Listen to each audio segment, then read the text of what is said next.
Hello everyone, welcome to Solshow. Today we review Me, Him, Her. And this is a indie, small little movie, romance, and it follows three characters who live in LA, and these three characters are each going through a emotional, romantic roller coaster. And it's also by Max Landis. If you couldn't tell already, I'm going through his movies currently, and with this movie, I think this is the only movie he's like directed and written, and he's like the main guy, like behind everything. And it's a charming little movie, and that he also cameos in very briefly. And I don't think I have to really delve into spoilers for this one. I'm gonna keep it cut and dry, like the good old days.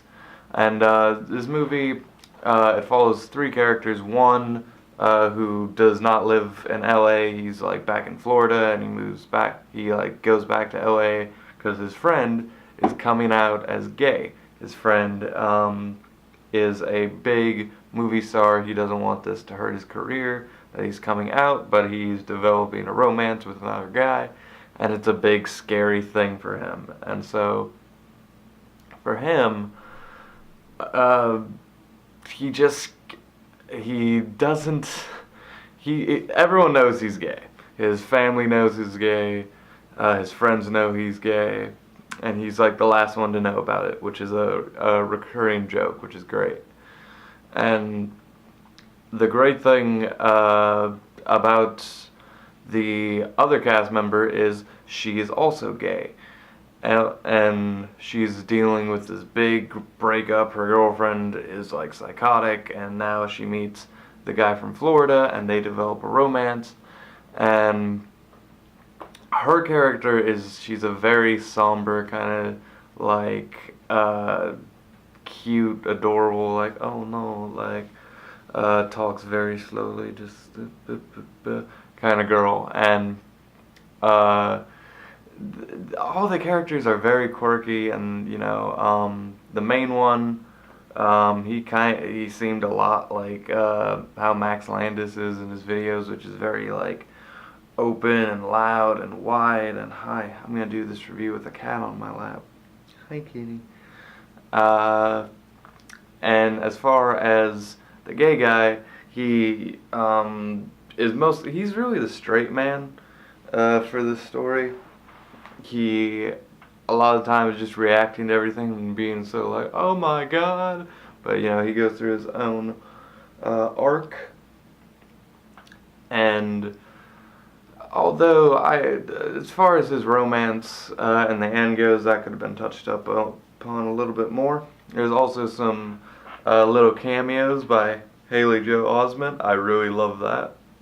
Other than that, this movie, like, I'm not gonna give it a great score because it was really, I don't know if it was editing or just the pacing like got mixed up or something, but the pacing was just off. It was like jumping from scene to scene too much, and a lot of the jokes just didn't land. Some of the delivery was off.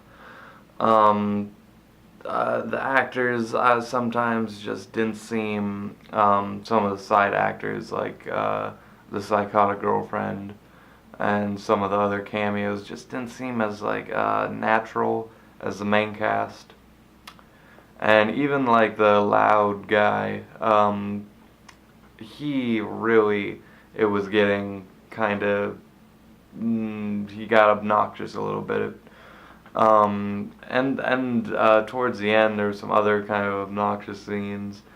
There's one joke about a penis that like was out of nowhere. It was kind of weird. I don't know what that was about, and they did it twice. The second time was better. The first time was really weird though. And other than that, not a lot happened. I do like at the heart of this movie, it's a romance and this passion. And it's like, dysfunctional people falling in love, which is a great thing. It does that very well. Other than that, though, I don't think there's a lot like holding the movie together. There's like a couple jokes. There's like this rooftop gag. If you've seen the movie, you know what I'm talking about. That kind of reflects his. I assume that was like a reflection of his like being in the closet. I thought that was neat. Other than that, though, some of the visual edits that were trying to be quirky, I didn't think were that great. I didn't like how words kept popping up on screen a little too much. I didn't like towards the end of the film. We had this big come out by the gay guy, and the way he embraced it was a little bit hokey. And some of the other like visual edits, like there was one scene where they were like on a bed in space. I was like, this is, you know, a little bit too weird.